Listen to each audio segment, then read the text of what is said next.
मी तुम्हाला खरे सांगतो, परुषी लोकांनो, जो कोणी दाराने मेंढीच्या गोच्यात जात नाही, पण दुसऱ्या मार्गाने चढून जातो, तो चोर आणि लुटारू आहे.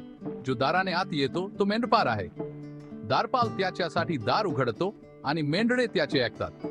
तो त्याच्या मेंढरांना नावाने बोलवतो आणि त्यांना बाहेर नेतो. जेव्हा तो त्याच्या सर्व मेंढरांना बाहेर आणतो, तेव्हा तो त्यांच्या पुढे जातो आणि त्याची मेंढरे त्याच्या मागे येतात, कारण त्यांना त्याचा आवाज माहित आहे.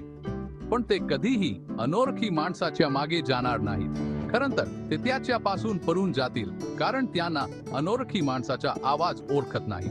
मी ही उपमा वापरली, पण परुषी माझे म्हणणे काय ते समजले नाहीत.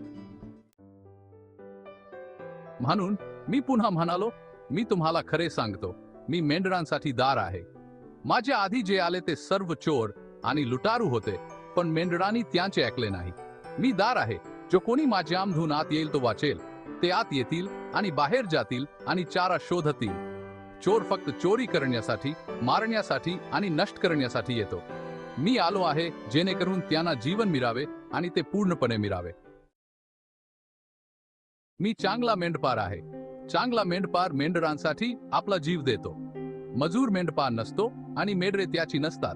म्हणून जेव्हा तो लांडगा येताना पाहतो, तेव्हा तो मेंढरे सोडून पळून जातो. मग लांडगा कडपावर हल्ला करतो आणि त्यांना पांगवतो. तो माणूस पळून जातो, कारण तो मजूर आहे आणि त्याला मेंढरांची काळजी नाही. मी चांगला मेंढपाळ आहे. मी माझ्या मेंढरांना ओळखतो आणि माझी मेंढरे मला ओळखतात. जसा पिता मला ओळखतो आणि मी पित्याला ओळखतो, आणि मी मेंढरांसाठी माझा जीव देतो. माझ्याकडे अशी इतर मेंढरे आहेत जी या गोट्यातील नाहीत. मी त्यांनाही आणले पाहिजे. तेही माझे ऐकतील, आणि एक कप आणि एक मेंढपाळ असेल. माझा पिता मला प्रेम करतो, कारण मी माझा जीव देतो, फक्त तो पुन्हा घेण्यासाठी. तो कोणी माझ्याकडून घेत नाही, तर मी तो स्वतःहून देतो. मला तो देण्याचा आणि पुन्हा घेण्याचा अधिकार आहे. ही आज्ञा मला माझ्या पित्याकडून मिळाली. मग जेरुसलेममध्ये समर्पणाचा सण आला. हिवाळा होता आणि मी मंदिराच्या अंगणात सोलोमनच्या खांबातून चालत होतो. तेथे असलेले यहुदी माझ्या भोवती जमले आणि म्हणाले, तुम्ही आम्हाला किती काळ गोंधळात टाकाल? जर तुम्ही मशिया असाल तर आम्हाला स्पष्ट सांगा. मी उत्तर दिले, मी तुम्हाला सांगितले, पण तुम्ही विश्वास ठेवत नाही. मी माझ्या पित्याच्या नावाने जी कामे करतो ती माझ्याबद्दल साक्ष देतात, पण तुम्ही विश्वास ठेवत नाही, कारण तुम्ही माझे मेंढरे नाही आहात. माझी मेंढरे माझे ऐकतात.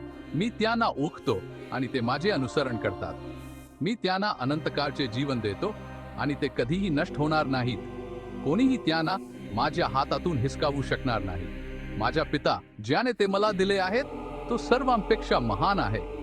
कोणीही त्यांना माझ्या पित्याच्या हातातून हिसकावू शकत नाही. मी आणि पिता एक आहोत.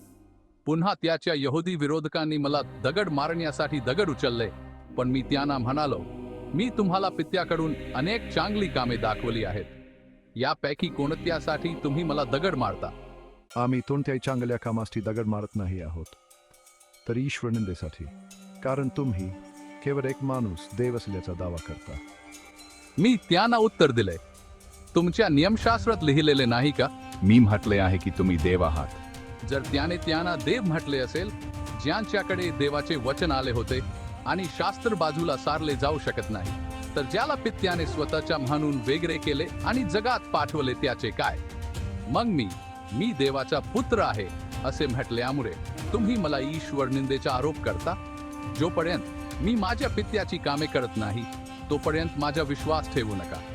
पण जर मी ती केली, जरी तुम्ही माझा विश्वास ठेवत नसला तरीही कामावर विश्वास ठेवा, जेणेकरून तुम्हाला कळेल की समजेल की पिता माझ्यामध्ये आहे आणि मी पित्यामध्ये आहे.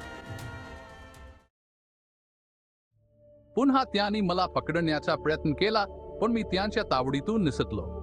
मग मी जॉर्डनच्या पलीकडे त्या ठिकाणी परतलो जिथे जॉन सुरुवातीच्या काळात बाप्तिस्मा देत होता.